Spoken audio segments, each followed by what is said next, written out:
Welcome, everyone. Good morning. Thank you for coming to our press briefing. I know it was a difficult choice, but today you're going to receive an update about the recent political and security situation in Ukraine, and Ambassador Sergeyev will brief you on the latest tendencies developing in our country. You feel free to ask questions right after.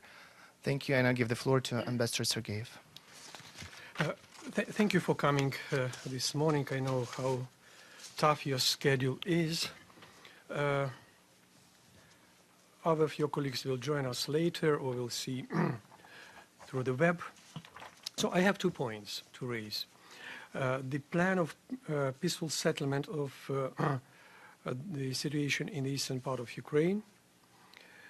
And the second, the report of Human Rights Monitoring Commission in Ukraine. So starting with the plan of the president. Today it will be announced by the president himself, but during these 2 days, the president and the Minister of Foreign Affairs, they were and are in the consultations with the major partners in Europe, as well as the President Putin and the Minister Lavrov. So all the leaders in Europe, in the United States, and in Russia, they expressed their understanding and their support to the peaceful plan. Well, so the basic elements of this plan, you will be informed in details in 2 or 3 hours when we got this plan. But the basic elements of this plan are: security guarantees for all parties of the negotiations, cessation of military confrontation in Donetsk and Lugansk regions, creating the necessary preconditions for the return to civilian life people today are strategic objective number 1. The first political step should be a dialogue to implement the peace, as well as a new edition of the text of the parliamentary presidential model of the Constitution of Ukraine. About the dialogue, yesterday the president of Ukraine, he conveyed a meeting with the legally elected mayors of the cities of Lugansk and Donetsk regions, the business and political community from these regions, and he shared his plans with them.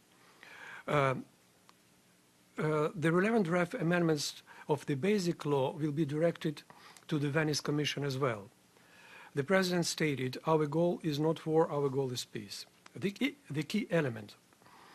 The president voluntarily abandons the possibility to appoint governors and district administrations. They are to be held, and the early local elections to be held. And the local council also should be elected by the people, as well as the executive committees. This is absolutely different what we have today, when the president appoints the heads on the smallest districts. The president also stressed that the economic recovery of Donbass is crucial for the region, and we will have an assistance from our partners in the European Union to develop a program of job creation in eastern Ukraine with the prospect of investment and project program of economic reconstruction of region.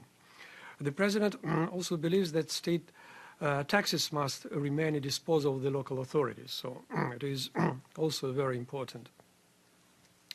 The president is authorized to resolve the situation in the Donetsk and Lugansk regions after negotiations with legitimate authorities of Donetsk and Lugansk regions, as well as the business representatives and deputies of the regional president's peace plan could be expanded.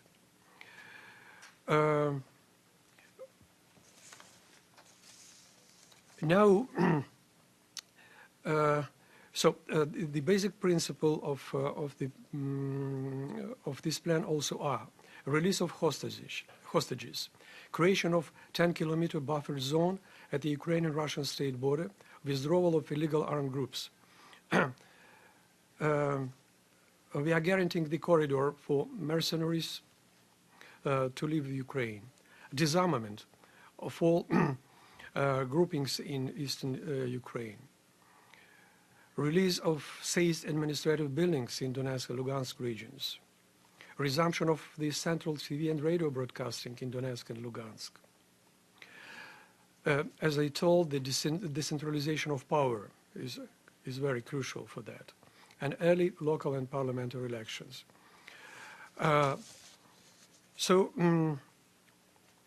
What we got from the European leaders and from United States and Russia, as I told you at the beginning, they expressed their support for that and encouraging the Ukrainian authorities to proceed with that. I will be ready to answer additional questions on the issue. We will stay with that plan of settlement during this day when we got the more details after the direct consultations between the president and the local leadership. As to the human rights, it was planned for yesterday. We asked the Security Council to hold the briefing of Undersecretary General Ivan Simonovich on the third report of the Monitoring Commission. Unfortunately, our request is still holding. It's unprecedented that most probably for the first time the Security Council is behaving with the request in that manner. So we will address the presidency once again. But what is more important, that the report was presented publicly in Geneva and in New York. You will get the comments of our ministry on the report just after my statement. You will find in this report that Ukraine, contrary to Russian Ministry of Foreign Affairs statement of yesterday, Ukraine positively evaluates the published document, reflecting without prejudice the human rights situation in our country, with emphasis on the temporarily occupied territory on Autonomous Republic of Crimea, the city of Sevastopol, and East Ukraine as the most problematic regions. The report commends the steps taken by the government of Ukraine on implementation of the Geneva agreements, including holding the national roundtables on the issues relevant to the Ukrainian society, in particular of the constitutional reform, decentralization of power, rights of minorities, and establishing the rule of law. Efforts to investigate the tragic Maidan events and events in Odessa of 2nd May are acknowledged. Assistance of the law enforcement bodies provided to the mission within its observance of the proper respect of the rights of those arrested in Odessa are noted with appreciation. The United Nations Monitoring Commission records the continuing deterioration of the situation in the east of Ukraine owing to the destabilizing actions of illegal self-proclaimed authorities of Donetsk and Lugansk People's Republic, in particular with regard to the seizure of administrative and public buildings, as well as significant complication in people's access to basic services. The report confirms presence of illegally armed people, citizens of the Russian Federation, including those from Chechnya and other North Caucasus republics of the Russian Federation. There is a problem of increasing number of internally displaced persons as a result of illegal activities of illegal armed groups and increasing danger to the lives of journalists, human rights workers, pro-Ukrainian activists, and local population in the East and Crimea in general. Special attention in the report is paid to the observance of human rights and fundamental freedoms of citizens of occupied Autonomous Republic of Crimea, which are limited due to the forced introduction of Russian Federation's legislation. An example of this is the termination of registration of NGOs in accordance with Russian legislation. In addition, there are concerns about increased discrimination of Crimea residents in education and employment, harassment and intimidation of those who is known for their pro-Ukrainian position, noticeable deprivation of the rights of freedom of expression, assembly and association, religion and beliefs. Infringement of cultural rights of Crimean Tatars is taking place. Their leaders and activists are being persecuted and intimidated. The report contains a number of recommendations aimed at improving the human rights situation in Ukraine. The Ukrainian side takes very seriously recommendations for the government of Ukraine and intends to thoroughly consider them. We call on other parties concerned to responsibly take the recommendations of the High Commission of Human Rights and endeavor to implement them. In this statement, as well as in the statement of Undersecretary Valerie Amos at her briefing last Monday, it was noticed that there is no humanitarian crisis in Ukraine. What we have problem caused by the illegal formations who are terrifying the group, the people there, keeping them in fear. And we keep demanding from the Russian Federation not to support separatists and to stop flows of the military people and the equipment and the weaponry for their territories to Ukraine. On a daily basis, we are informing the membership and the leadership of the United Nations on the violations of Ukrainian borders and coming of the military groups and armament. So you will have also the opportunity to have these materials after my comments, where you can find the photo and video effects of these illegal actions. I try to be brief to leave more time for your questions, and knowing that you may go, please. Nabil, you have the floor. Thank you. On behalf of UN Correspondent Association, thank you, Ambassador, and you're welcome, and thank you for giving us this update. So between your peace proposal and the situation on the ground, we heard today from eastern Ukraine that Russian troops are advancing, moving forward. So what's your position on that? Are you going to keep this plan on the table should the situation deteriorate? Thank you. The plan is the basic for the settlement. We need peace for dialogue. A dialogue will bring the stability. To have a peace, naturally we are to stop the incoming military support and financial support for illegal groupings in the eastern part of Ukraine. We took with serious appreciation what President Putin yesterday said and Lavrov said today, that they would support the plan of peaceful regulation. So we addressed them, and the President particularly accented on the heavy machinery coming to Ukraine. Recently, we observed several tanks which crossed Ukrainian borders illegally. So we keep calling the Russian Federation to stop the flows of illegal groups of people. And it's strange for us why Russia still has not reacted on that, because if they deny that these groups who are coming from Russia are from the regular army, it means that Russia has a problem, a huge amount of the illegal armed groups on their own territories. What we also notice with ourselves and through some channels, yesterday one of the local channels, RTVI, presented a video confirming that Russian Cossacks are seriously involved in that. So in the papers you will get, you could find the open address of their leaders, of the Cossacks leaders, to their members to come to Ukraine, and even they are coordinating some of the groupings. The danger is for Russia Federation here in the United Nations. Having all these proofs, we should address to the membership, to the Security Council, telling, look, several years ago, the President Putin recognized the Cossack formations as a part of the regular army.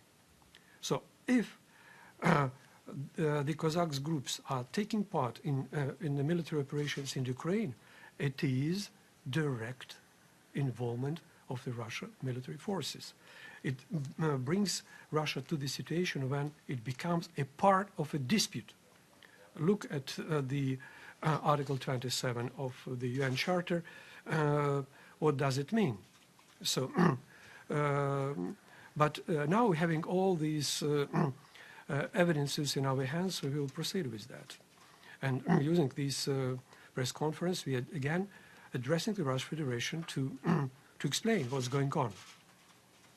Thank you for your question. Yeah, please. Sure. Thanks a lot. Matthew Lee, Inner City Press, on behalf of the Free UN Coalition for Access. Thanks for the briefing. And just to explain the lack of attendance, there's obviously a big speech on Syria by the Secretary General, so don't take it personally. But I wanted to ask about first, I see some dispute about does the Ukrainian army now fully control the border?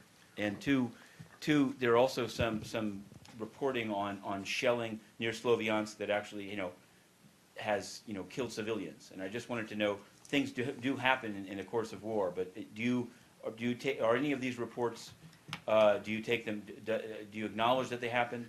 And on the report, finally, on the journalists, since your last stakeout, I just in asking around about it, it seemed that you were saying that the journalists hadn't complied with the rules, either hadn't applied for the right permits, or maybe you were referring to them not wearing the helmets and the body armor. But some people are saying that the process for applying is not clear or in place at this point, and that most of the time the journalists had the helmets on. That at the time that they were hit, they didn't, and they were standing off to the side, and they were perhaps targeted. So I wanted to ask you those three things. Okay. Thanks. So first of all, about the borders. Yes. The intention is to close the border to stop the flows of the illegal armed groups from the territory of Russian Federation. We demanded several times Russian Federation to strengthen their part of the borders and to control their own people. It is important to localize the problem and not have the terrorists and illegal armed groups. Look how correctly I am defining them. Terrorists who are really performing the terrorists, and illegal armed groups who are on their territories, but not to support the terrorists because they are keeping people in fear. So the border is not fully closed. There are some gaps, according to what we got today from the leadership of this operation, but it is about to be closed. The second, as to the killed civilians, repeating once and once, the law enforcement operation command knows that they are to respect the first goal, not to harm the people, not to use the heavy weaponry, not to attack the terrorists when they are in the residential areas. So what we observed, contrary to what is being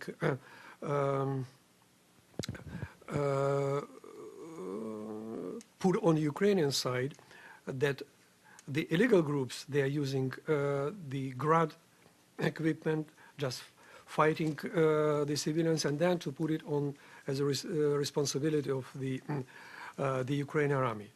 That's why we are moving so slowly with this operation, because to avoid harming and bringing more victims, when the terrorists they're using the human shields for their operations. That's why look once again what I told recently at the stake out, when the military leaders of these separatist and terrorist groups, what they were saying in their conversation, we got these telephone calls that no phosphorus bombs found, but it is broadly exploited that no cassette bombs found. So it's in that vulnerability, it's very difficult to prove that it was not the army. But when we are using these evidences coming from the the terrorists themselves. So it gives a full picture, as well as if you have the opportunity to look the sites we recommend, how Kazakhs are ruling their own people in Ukraine. They're instructing them, use GRAD against that, use that. Even you could find the old conversation on how to organize the referendum. So it's, sorry for the language they're using, but it's typical, typical language. You understand. About the journalists. So, again, this is a period that any victim is valuable, any. Journalists, non-journalists. What happened with these two persons, Korneluk and his partner? So the law enforcement troop was attacked by the group of the illegal group or terrorist group. In this case, it is terrorists because they attacked the governmental group. So governmental group was attacked. Governmental group reacted, and they killed 10 and injured several. Among them, one journalist was killed. Another, Korneluk, was injured, but he died in the hospital. So it means they became the victims of the situation. They took, they performed their duties in that way. They were in the location of this militant or terrorist group, or whatever it is. They were there. And how to separate them from the others? This is, well, this is coincidence of the situation. Unfortunate is as well that they were not protected. Most probably if they are protected, but by what is recommended to all the journalists, most probably having cask or to have the armor, they could survive, but they did not that. As well as they were not accredited as to the recommendation. As well, we can't identify if they came as journalists or as some of them are coming without notification whom they are. So that's why this is a complex situation, frankly. It's a sorrow that they were killed, but at the same time, so they found themselves in the risk of their own. The only protection for them stated not only in Ukraine but recently in Moscow by some of the companies, the TV companies, radio companies, all media sending their journalists to Ukraine. They are to instruct them correctly, not sending them in the places of danger. So this is also the responsibility of those who are sending people.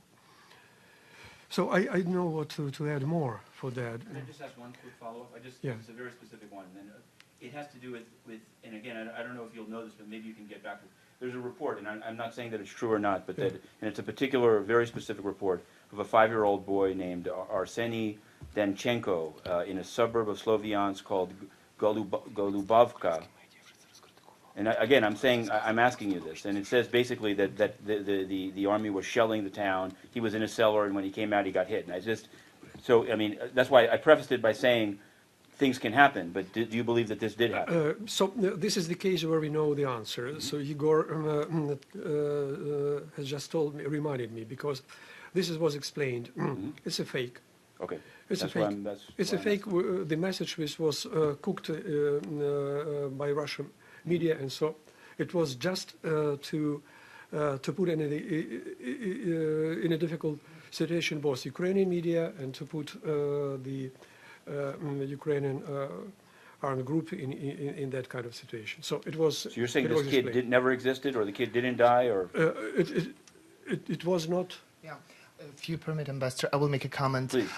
Unfortunately, a lot of TV screens and from the news of Russian channels that we see are unveiled by Ukrainian colleagues performing the lies and spreading the false information. We have a lot of specially created websites that are unveiling Russian propaganda. It was shown recently on the first state Russian channel, and it was discovered that Ukrainian journalists found even the neighbors of this boy, and they confirmed that it was the family of this boy was paid to create kind of theater, for the Russian TV screens. So it is already confirmed by Ukrainian journalists, of course not official, but Ukrainian journalists discovered that it was absolutely false. Well, The boy is alive. We'll find then. yeah, so it's... All right,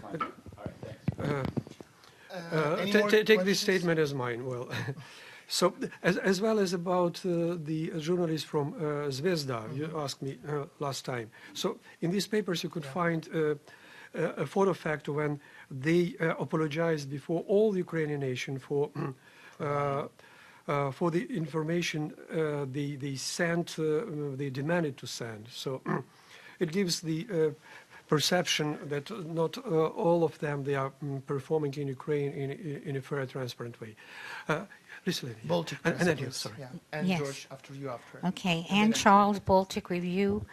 Today's Wall Street Journal ran a major article entitled NATO Says Russian Troops on Move Again, in which NATO Secretary General Rasmussen reported that at least a few thousand more Russian troops are deployed in the Ukrainian border, along the Ukrainian border. Since the EU leaders will be meeting in Brussels on June 26-27, what do you expect will be the result of that meeting regarding the troop buildup and the possibility of more sanctions?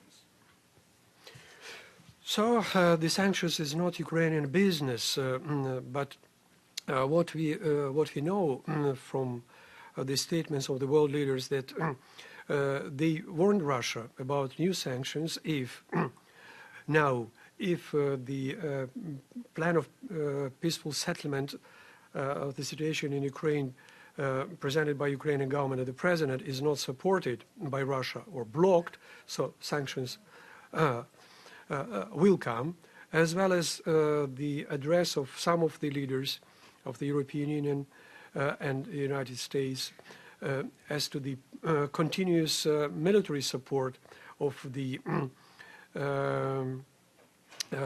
terrorists in Ukraine and involvement of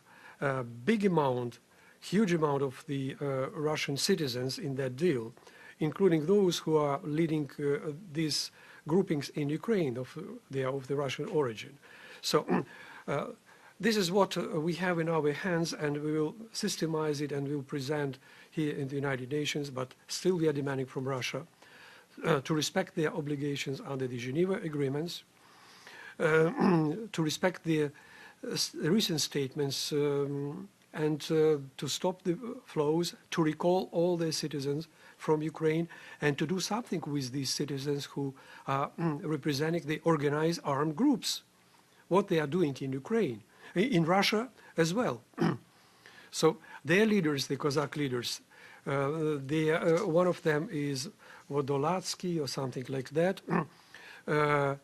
He is a member of the Russian Duma, and so he told that they would continue to come into Ukraine.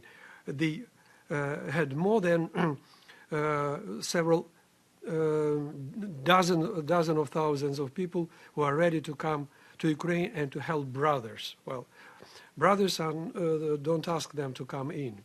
More than that, look at today's news from Lugansk. The local people, they are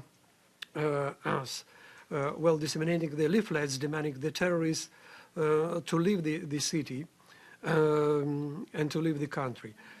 So this is a complex of the answers on your question. So we're still counting on the international support, including the European Union and other states. If sanctions are helpful, so we welcome sanctions. Please. George from Faraway. Thank you. I have two questions, if I may. First, you mentioned something about tanks that just got onto your Russian tanks that got onto your territory, and you've several times mentioned Cossacks. Is this, offhand kind of thing? Tanks took a wrong turn and ended up over the border, or Kuban Cossacks galloping down the road, or is it something more serious, or is there a fear, a trepidation that it may be the beginning of something more serious? And second, I'd like to get back to this episode of a couple of months ago where specifically Jewish citizens in one of the eastern cities, I think it was Lugansk, were told that they have to register with the authorities. It was made to look like the occupying pro-Russian elements were doing it, but of course the Russians claimed that it was your forces that were doing it. Has there ever been a proper investigation of the episode, and has any definitive determination been made, sir? From your second question, I will start. So, any violation of a single human rights should be a case to investigate. Killing or injuring, absolutely utmost demand from the Procurator General Office. So we will investigate any cases. So in what we are observing in all these regions, the terrorist groups and the invaders, preliminary Cossacks, you know what their slogan was in Crimea? Kill Banderas, Ukrainians, and kill Hebrews. It was their slogan in Crimea. Banderas, it means fascists. Ukrainians, all Ukrainians, by the definition for Russia, all we are fascists. Well, and Hebrews. Well, so it was the Cossack slogan in Crimea. And what they are doing in eastern part of Ukraine, they arrive with the same slogans. We same, because this is their main goal. Well, so that's why this organization, which used to be, by the way, Cossack organization, the Wolf Centurion, it was a part of the big Cossack groupings in SS formation. Their leaders were assassinated by the Soviets, but then the new Russia built a monument in Moscow to them, and the successors of this Wolf Centurion, they are doing well in Russian Federation. By the definition, they are fascists because they inherited all the slogans, but they became a part of the Russian army. Several years ago, the Cossacks they were invited to be a part of their army. What is the chief commander, Viktor Vodolatsky, stated? He is, by the way, the member of Russian Parliament. What he is telling? He stated that the Lugansk and Donetsk Oblast are historical territory of the Cossacks' army, which was these territories were illegally annexed in 1922 by the Soviet commissars. He counts that around 30,000 Cossacks from Russia could come to Ukraine and to help the people there. He told that for Russian Cossacks there is no boundaries. He stated that if it is necessary, the number of